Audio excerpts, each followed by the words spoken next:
A successful government interagency collaboration can be measured by the fruits of its labor. The partnership between the Cooperative Development Authority and the Department of Agrarian Reform has shown that challenges can be overcome, goals can be attained, and most of all, lives of people in the community can be transformed. The Cdadar partnership is also proof that ordinary individuals can be the leading protagonists in a success story worth retelling to the world. From among the thousands of cooperatives in the country that have raised their stature, 15 were chosen to be featured as success stories born out of the partnership. Of the 15, 3 cooperatives were handpicked to highlight the struggles and triumphs of agrarian reform cooperatives, with their members the main actors of their stories in these video productions, featuring the Sagrada Farmers Producers Cooperative or SAFAPCO in Barangay Sagrada, Viga, Catanduanes. The Capi Small Coconut Farmers Multipurpose Cooperative, CASCO-FAMCO, in Barangay Undoy, Ivisan, Capiz, and the Blaan Clayag Andadido Sinasto, BCADS, in Barangay Bakong, Tulunan, North Cotabato. These 3 cooperatives may be situated in the different parts of the country, but they went through the same trials and tribulations and emerged victorious, thanks to the guidance and assistance of CDA and DAR. SAFAPCO, CASCO-FAMCO, and BCADS are the living testament to effective synergy of CDA-DAR partnership and the selfless devotion of the men and women behind these government agencies, whose efforts and expertise were the vital ingredients in this collaboration.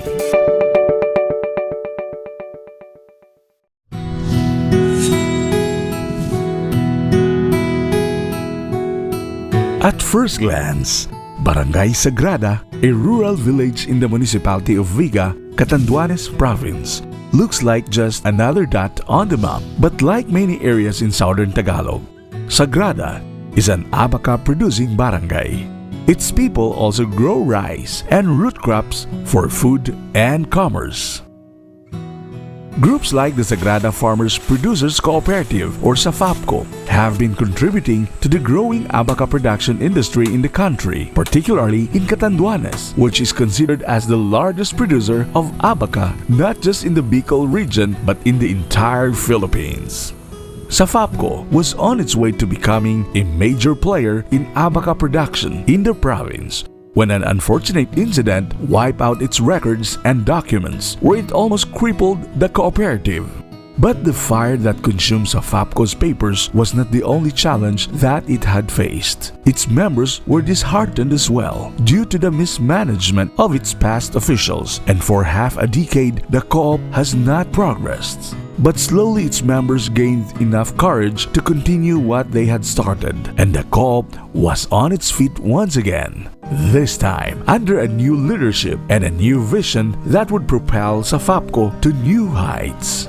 The Sagrada Farmers Producers Cooperative, SAFAPCO, was created in 2004 by 36 agrarian reform beneficiaries whose means of livelihood include rice and root crop farming, cash crop production, and abaca growing.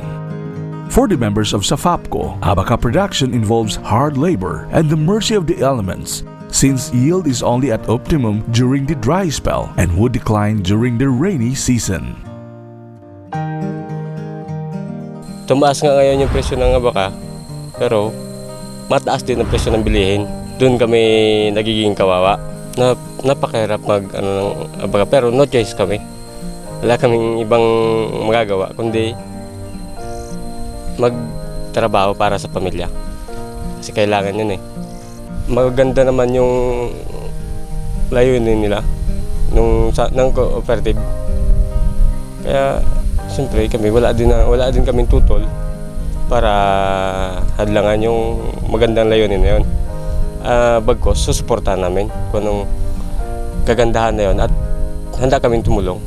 Ngayon naman sa hirap ng trabaho sir sa abaca, talagang mahirap talaga yan. Lalo na pagka ang area mo nasa malayo, pagka nandun ka na, ibibili din mo, ganito. Lahat-lahat, halos finished product mo yan. Ganyan na sir. Tapos pasan-pasan mo yun, pababa, yung produkto mo. Tsaka ka magkakaroon ng pera. Pagka tag-init, magandang mabilis, tsaka magandang kita mo kasi tag-init, mabilis ka magkaroon ng produkto.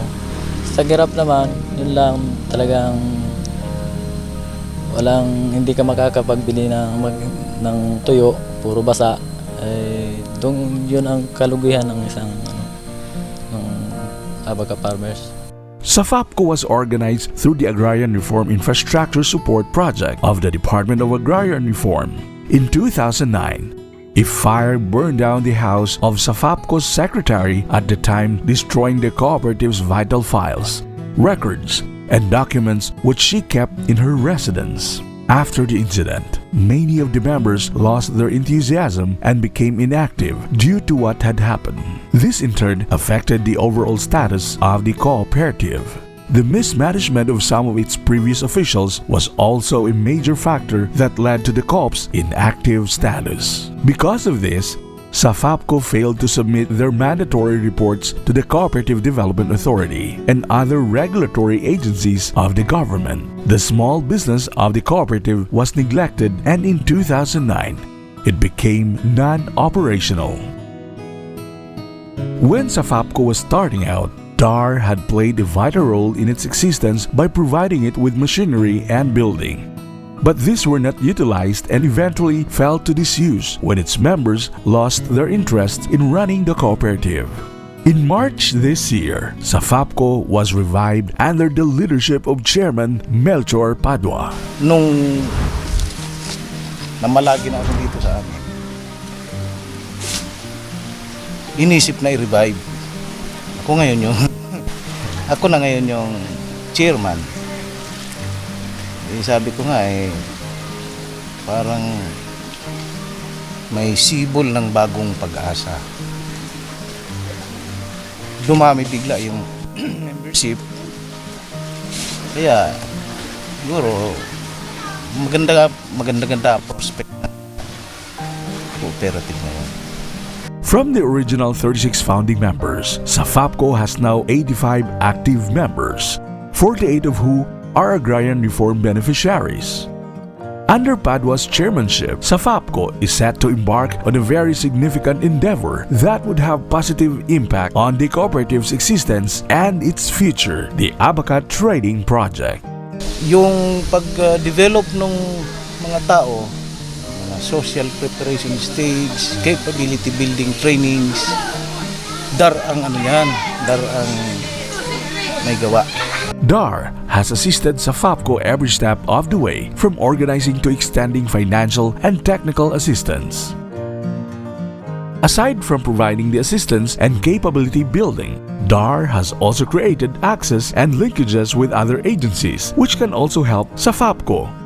So yung access sa mga linkages with other agencies, ang nag-i-initiate DAR, sila pa rin, no? Yung nakaka-link kami sa DTI, sa DA, sa iba pang mga ahensya through DAR. So sila pa rin, napakalaki ng kanilang contribution sa existence nitong cooperative na to. The construction of a processing center was initiated through the efforts of DAR, as well as the marketing of the SAFAPCO's products through its linkage with DTI. CDA's role is more on technical advisory functions and on updating the cooperative status. Yung CDA, yan ang go-between namin doon sa Big Brother Cooperative na yung PLDC nga. Yung Pinoy Lingap Damayan Cooperative. Iyan, na-facilitate yan because of the intervention of the CDA, no? Without which, siguro, mahihirapan din kami umpisahan yung trading business kasi kailangan namin ng mga technical assistance dito. Kamukha niyang fiber classification. The barangay chairman of Sagrada has shared the vision of the cooperative, as he himself has found SAFAPCO a great help in the progress of both the co-op and the barangay. bilang membro, malaking tulong ang co-op kasi diyan na nagkakaisa ang namin ang sama-samang kamay na magbibigay sa aming barangay para sa kaunlaran talaga ng aming komunidad.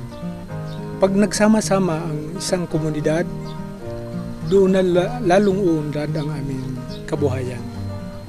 Mga nakarang cooperative kasi, parang hindi maganda ang samahan ng council at ng cooperative. Hindi masyadong na-unite yung dalawa. Ngayon, pipilitin ko na magsamang maganda, maging magpartner yung council tsaka cooperative para sa